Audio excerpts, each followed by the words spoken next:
Weather updates, sponsored by Qatar Airways. Nearly 4 in 5 rape victims do not report the crime, according to a report published today. 16% of women surveyed by Rape Crisis said they'd been raped, but 78% of them did not report it to the police because they either knew their victim, thought no one would believe them, or were scared of what people would think. More than a quarter didn't think there was a strong enough chance of prosecution or a conviction. And 18% said they didn't think there was enough support from the legal system to help them through the process. Well, Karen Billingsley was raped by her uncle for a decade before she went to the police, and she joins us now. Karen, thank you very much for coming in and talking to us about this. You were 6 when the abuse in your case began, but it took you many years to even realise it was abuse because you were so young, didn't it? Yes, it did. I didn't realise till I was about 13, 14 years old what had actually happened to me. And then obviously it hit me quite hard, and then I had to try and deal with that. And what is so difficult very often in these cases, it's one person's word against another, and when it's a family member, it's all the more difficult, isn't it? It was very difficult. I find it hard to be able to look at my mum and say that her brother had abused me, worried about tearing the family apart, would they believe me? I felt ashamed, dirty, you know, so I didn't speak.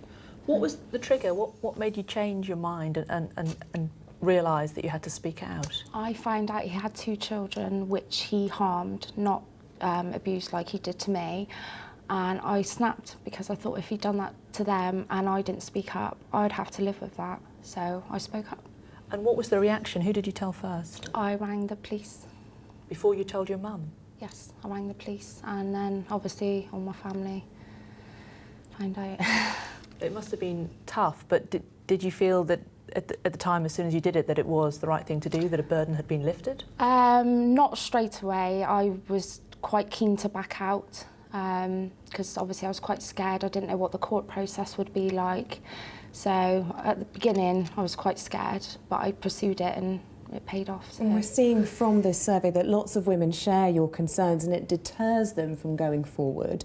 What was your experience of going through the court system? It was a very, very hard experience, but I had the most amazing support right from the first phone call right until the sentencing. And even after, I've had aftercare, just phone calls, how are you?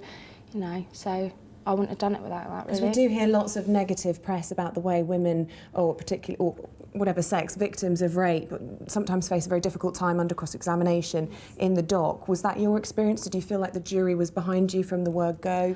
I felt like the jury were behind me, but his barrister was obviously quite brutal towards me, but I suppose that's their job, but that was very difficult. You suffered the abuse for a number of years, 6 years or so. What would have made you come forward earlier than that? You say it's finding out about his child, but if somebody had come to you and said, are you being abused, or if somebody had actually confronted you, do you think that would have helped you come forward earlier? Possibly, but at that age I didn't know what abuse was or anything, so...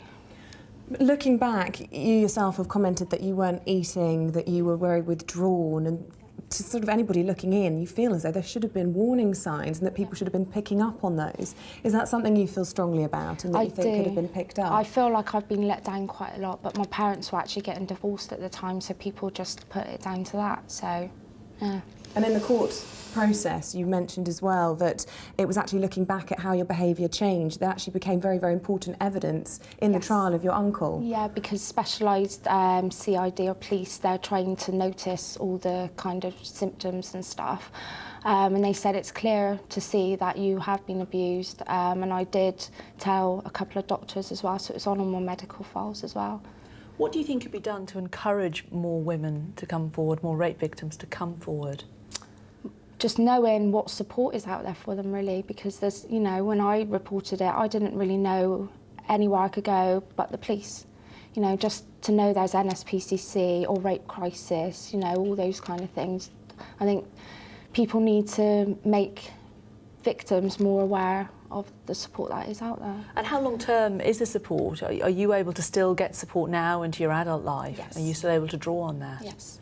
What sort of help is there? My eyes were, she would still talk to me. That's the lady who helped me through the court case, took us into court before to show us the courtroom to get a feel for what it would be like.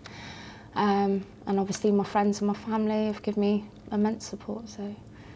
Well, thank you very much for telling us your story. It must be very difficult to talk about, and I'm sure there will be people at home watching this who've been through awful experiences as well and will draw some strength from it. Just lastly, what would your advice be to them if they do have any concerns? Because presumably, although the support is very, very good, it's not an easy process going to court. I would say you do it when you're ready, but do report it, because you are the one that ends up living a life sentence in the end. You know, so why should you have to live that? You've already suffered already, so. Karen Billingsley, thank you very much. Thank Thanks you for coming in.